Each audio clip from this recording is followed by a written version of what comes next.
శ్రీ కొణిదల పవన్ కళ్యాణ్.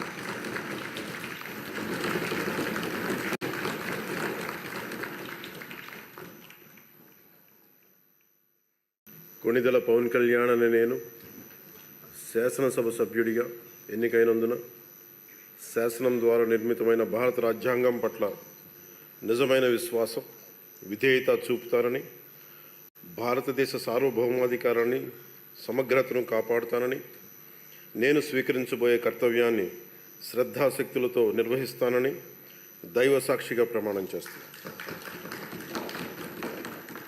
ఆంధ్రప్రదేశ్ శాసనసభ సభ్యుడైన కొణిదల్ పవన్ కళ్యాణ్ అనే నేను సభా నియమాలకు కట్టుబడి ఉంటానని, వాటిని అనుసరిస్తానని, సభా మర్యాదలను పాటిస్తానని, సాంప్రదాయాలను గౌరవిస్తానని దైవ సాక్షిగా ప్రమాణం చేస్తున్నాను.